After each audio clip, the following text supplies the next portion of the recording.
Sem apoio, tem sido comum Bolsonaro voltar atrás em medidas editadas. A mais recente manobra para iniciar a privatização do SUS foi amplamente rejeitada e o presidente revogou o decreto publicado esta semana.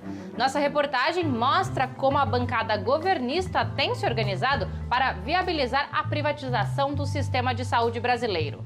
E na entrevista central, conversamos com a presidenta do PCdoB, Luciana Santos. Ela avalia o governo Bolsonaro e prevê uma derrota da extrema-direita nas eleições municipais. Eu sou Pamela Oliveira e começa agora a Central do Brasil.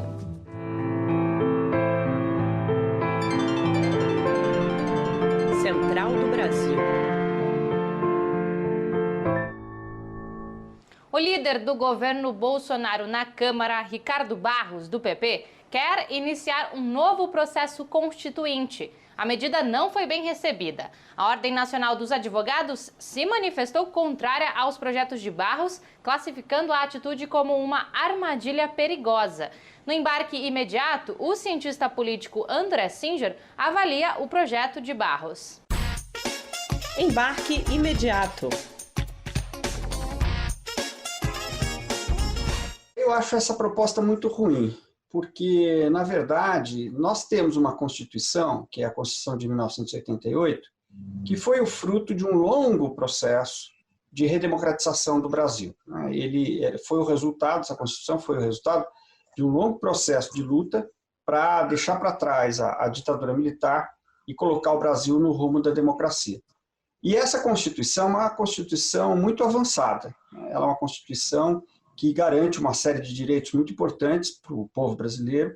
É uma Constituição democrática. Eu não vejo, na verdade, um benefício em se convocar uma nova Constituinte, um plebiscito para convocar uma nova Constituinte, fazer uma nova Constituição.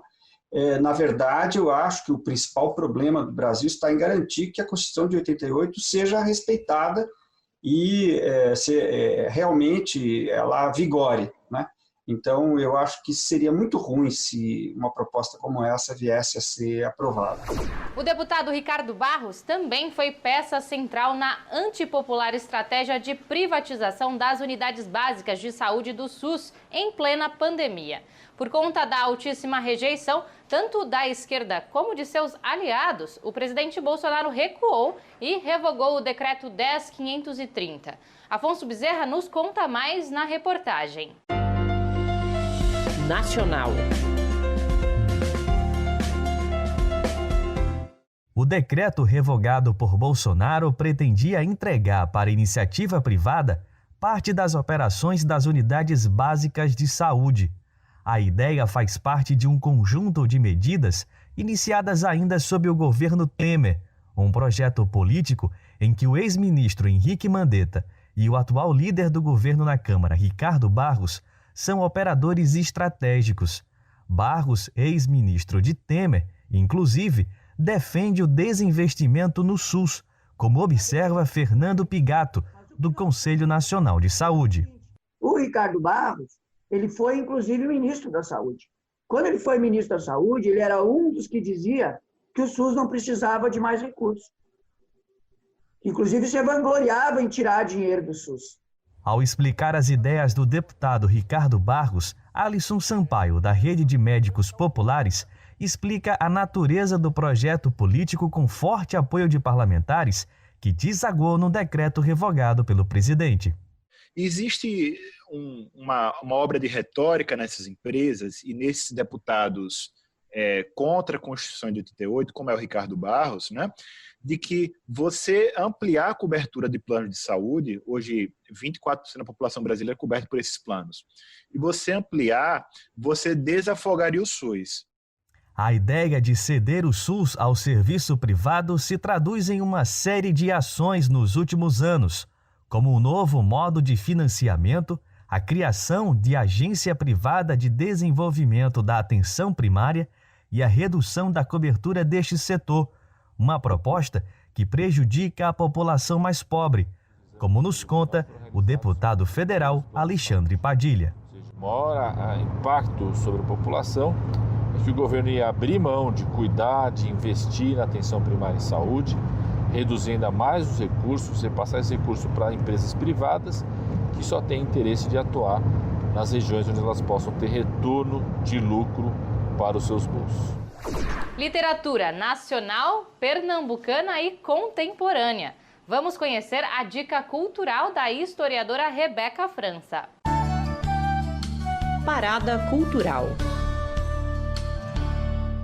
Dica de leitura que eu tenho para dar para vocês é do autor pernambucano, poeta Fred Caju.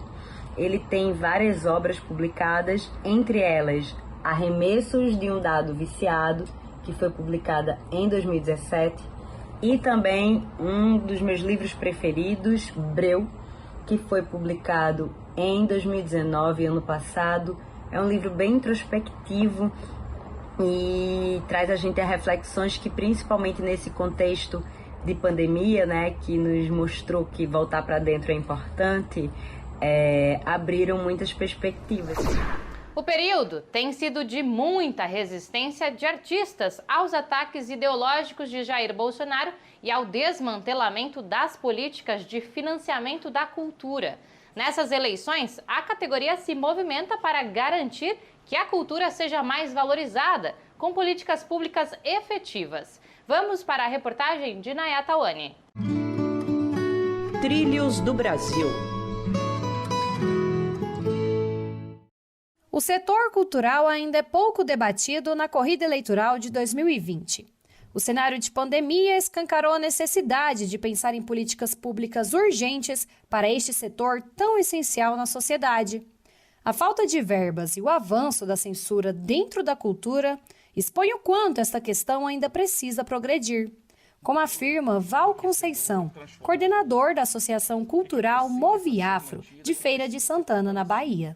Para nós é importante, é deverasmente importante termos representantes no legislativo, no executivo, que se preocupem com a cultura, que acreditem que a cultura é algo enriquecedor, transformador e que precisa ser mantida, que precisa ser fortalecida.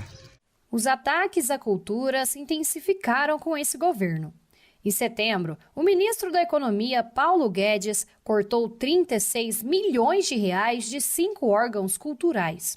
Priscila Ferraz, idealizadora do projeto Poetas Marginais, em Recife, fala sobre as principais demandas do setor e a necessidade de investimentos do Estado. Precisamos de acesso menos burocratizado a editais e instrumentos que dê suporte à estruturação de uma cultura efetiva, tanto na periferia como em todas as partes de um município. Débora Alencar e Nildo, dos coletivos culturais Sol Nascente e Combatente MCs do Distrito Federal, explicam a importância dessa pauta na política. A cultura, ela gera renda, através da economia criativa, além de contribuir para a educação em territórios violentos, como é o caso das grandes periferias. Bolsonaro tem um projeto de autoritarismo, mas sem força política tem sido obrigado a recuar em suas tentativas de mudança de regime. Para a presidenta do PCdoB, Luciana Santos, a extrema-direita sofrerá mais uma derrota, dessa vez nas urnas pelas eleições municipais. Ela é a entrevistada de hoje por Jonatas Campos. Entrevista Central. Hoje, nossa entrevista central conversa com a presidenta do PCdoB, Luciana Santos, que também é vice-governadora do estado de Pernambuco.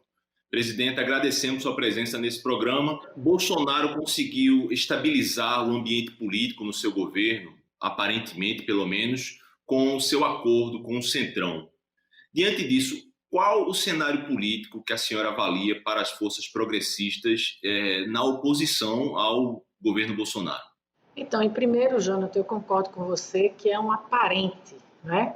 Porque penso eu que essa resultante dele ter resolvido fazer uma interseção, uma interlocução com parte do Centrão, né? Nem todo o Centrão, se deveu, paradoxalmente, a uma sucessão de derrotas que ele sofreu, seja no parlamento, o Fundeb, que ele não queria, a própria ajuda emergencial, que ele queria que fosse de R$300, de 200, e foi 600. Alguns embates importantes que ele sofreu, reveses, principalmente na agenda democrática e também na agenda de direitos, como é o caso da educação, e também por conta do próprio Supremo, quando o Supremo decidiu que ele será e está sendo investigado pelas fake news das eleições de 2018, né, a chapa, e a própria prisão do Queiroz. Tudo isso levou a Bolsonaro a fazer um certo armistício. O presidente, falando exatamente dessa base radical que a senhora citou aqui, que é o setor ideológico do governo, um setor que agora parece que perde um pouco na agenda para esse pragmatismo do presidente. Diante disso que você falou, isso é uma característica de que a democracia se impôs ou é apenas uma estratégia do governo Bolsonaro momentânea? Eu penso que é momentânea, é uma flexão, um reposicionamento na tática, mas ele é, de maneira inconteste, um convicto do autoritarismo, não é? Ele nunca negou isso. Ele tem 28 anos de mandato, passou por mais de 9 partidos e ainda assim conseguiu encorpar ou se caracterizar ou se apresentar como antissistema. Ele quer mudar o regime, só que ele não teve força suficiente para isso. Então a gente vive esse impasse, né? No Brasil. Ele não tem força suficiente para poder impor o regime autoritário e nem a oposição tem força suficiente para poder afastá-lo do governo. Já na agenda econômica, me parece que os setores da direita, do centrão, da ultradireita têm uma certa unidade, que é essa unidade do ultraliberalismo, das privatizações, da retirada dos direitos. Como enfrentar essa agenda que enfraquece o Estado brasileiro?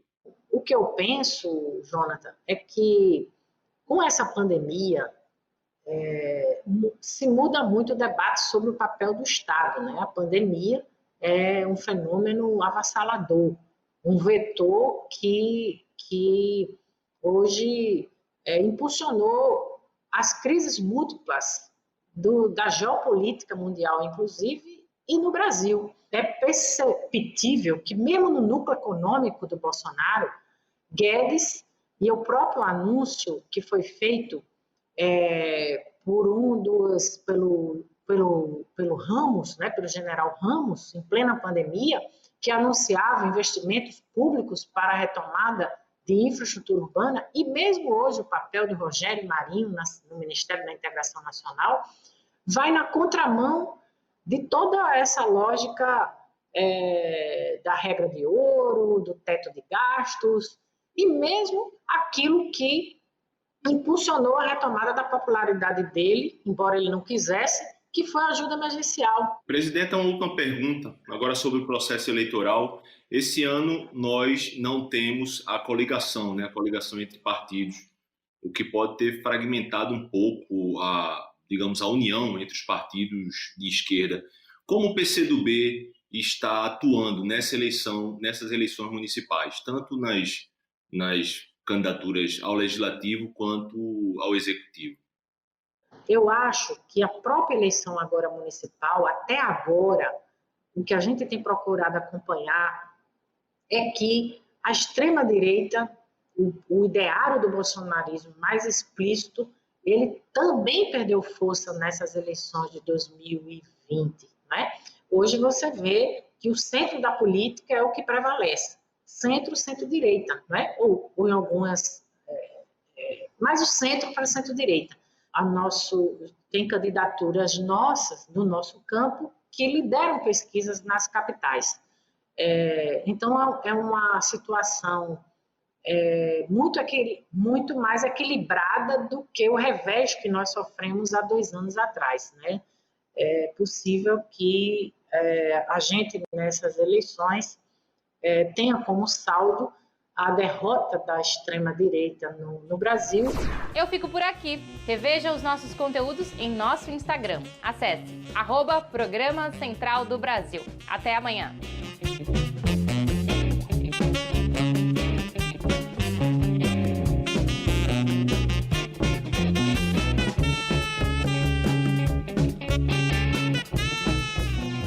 Central do Brasil, a rede de comunicação dos movimentos populares.